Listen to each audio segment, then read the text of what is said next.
অনেকে আমাদেরকে প্রশ্ন করে যে হুজুর আমি 5 ওয়াক্ত নামাজ পড়ি, ইয়াং ছেলেরা, আমি ইয়াংদের কথা বুঝি, ইয়াংরা আমার কথা বুঝে।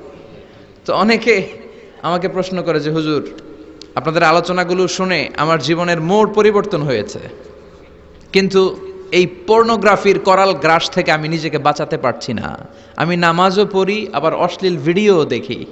আমি সকালে তওবা করে বিকেলে দেখি, বিকেলে তওবা করে সকালে দেখি। এরকম সমস্যা আমার অনেক যুবক ভাইদের আছে না নাই? তোমাদের যাদের এই সমস্যা তাদের মোবাইলের ওয়েলকামিং নোটে তুমি লিখে রাখবে আল্লাহ ইজ ওয়াচিং মি, মানে আল্লাহ আমায় দেখছেন। তুমি যেই ল্যাপটপ ইউজ করো ওই ল্যাপটপের এক পাশে টাইপ করে তুমি লিখে রাখবে আল্লাহ সুবহানাহু ওয়া তাআলা ইজ ওয়াচিং মি, তিনি আমায় দেখছেন, তিনি আমাকে প্রত্যক্ষ করছেন। পৃথিবীর কেউ দেখে না, দরজা বন্ধ করে, লাইট অফ করে, জানালার পর্দা নামিয়ে দিয়ে একা একা লুকিয়ে লুকিয়ে অশ্লীল ভিডিও আমি দেখছি, কেউ দেখে না, দেখে কে? এজন্য আল্লাহর ভয়টা মুমিনের অন্তরে সব সময় থাকা চাই। আল্লাহর ভয় যদি কোনো মুমিনের অন্তরে থাকে, সে মুমিন কখনো পথ ভুলে যায় না, ঠিক কি না? যাদের হৃদয়ে আছে আল্লাহর ভয়, তারা কভু পথ ভুলে যায় না।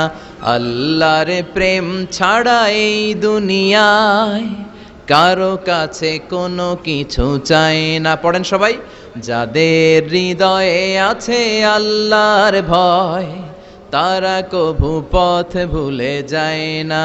আল্লাহর প্রেম ছাড়া এই দুনিয়ায় কারো কাছে কোনো কিছু চায় না।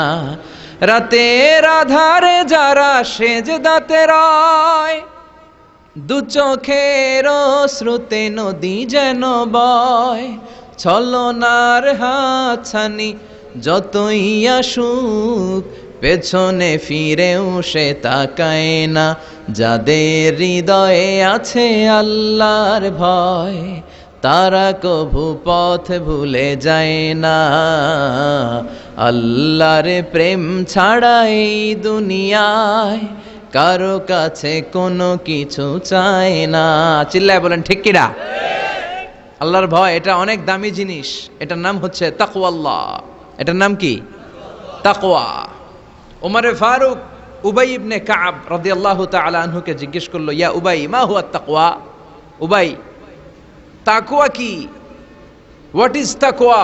What is the definition of তাকওয়া? উবাই ইবনে কাব প্রশ্নের উত্তর না করে ওমরে ফারুককে আবার প্রশ্ন করে বললেন, আমা সালাকতা তরিকান যা শাউক? হে আমিরুল মুমিনিন, আপনি কি কাঁটাযুক্ত কোনো রাস্তা দিয়ে, এমন রাস্তা যে রাস্তার ডানে বায়ে সামনে পেছনে ক্যাকটাসের গুল্মলতা, খালি কাঁটা, এই কাঁটাযুক্ত কোনো রাস্তা দিয়ে কি আপনি কখনো হেঁটে যান নাই? ওমরে ফারুক বললেন, বালা, আমি হেঁটে গিয়েছি। উবাই বললেন, ওই রাস্তা দিয়ে হাঁটার সময় আপনি কেমন করে হেঁটেছেন? ওমরে ফারুক বললেন, ইজতাহাদতু ওয়া ইশতাম্মারতু, আমি এমনভাবে হেঁটে গিয়েছি যাতে আশেপাশের ডানে বায়ে কাঁটা আমার গায়ে না লাগে, আমার জুব্বায় না লাগে। আমার জুব্বাটা ধরে আঁটো সাঁটো করে সন্তপর্ণে খুব সচেতনতার সাথে আমি হেঁটে গিয়েছি যাতে কাঁটা গায়ে না বিধে। উবাই বললেন, হাযা হুয়া তাকওয়া, এটাই তো তাকওয়া, এটাই তাকওয়া। এমনভাবে এই পৃথিবীতে আপনাকে চলতে হবে যাতে শয়তানের কোনো হাতছানি, কোনো পাপ, কোনো পঙ্কিলতা, কোনো ধরনের অশ্লীল বিষয় আপনার গায়ে পৌঁছতে না পারে। এটাই তাকওয়া। বিশ্বনবী একবার খেজুরের ডালা ভেঙে মরুভূমির মধ্যে একটা দাগ টানলেন, লম্বা দাগ টেনে সাহাবাদেরকে বললেন, হাযা সিরাতুল মুস্তাকিম, এটার নাম সিরাতুল মুস্তাকিম। তারপর ডানে বায়ে দুই দিকে অনেকগুলো ছোট ছোট দাগ কাটলেন, বললেন, হাযিহি সুবুলুশ শায়তান, ডানে বায়ের রাস্তাগুলো এগুলো শয়তানের রাস্তা। ডান দিক থেকে বাম দিক থেকে তোমাকে শয়তান হাতছানি দিবে। গানের কনসার্টে চলো, ওখানে মমতাজ গান গাবে, আছে না নাই? মদের আড্ডাখানায় চলো, ধুম্মা চলে ধুম দেখতে চলো, জুয়াবাজিতে চলো, নিষিদ্ধ পল্লীতে চলো।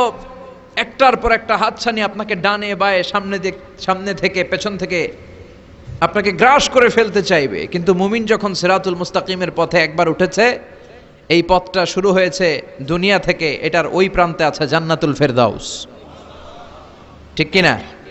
এজন্য প্রতিদিন সালাতে আমরা পড়ি ইহদিনাস সিরাতাল মুস্তাকিম। যে যুবকদের এই সমস্যা আছে, পর্নোগ্রাফির সমস্যা, এটা জাতীয় সমস্যা বাংলাদেশের, বাংলাদেশের জাতীয় রোগের নাম diabetics.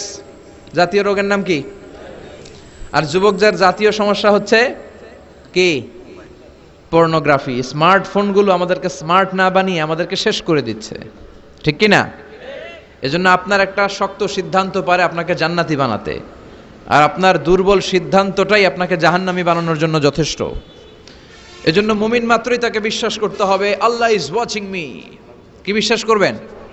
Allah is watching me, আল্লাহ আমায় দেখছেন। কেউ দেখে না, কারো দেখার দরকার নাই, কিন্তু আমার আল্লাহ দেখে, ঠিক কি না? এটাই সবসময় মুমিনের অন্তরে থাকতে হবে। এটার নাম ঈমান, এটার নাম তাকওয়া। এই তাকওয়া নিয়ে যেন আমরা মরতে পারি, আল্লাহ তুমি তৌফিক দাও। ঈমানের সাথে যেন আমাদের মৃত্যু নসিব হয়, তুমি তৌফিক দাও।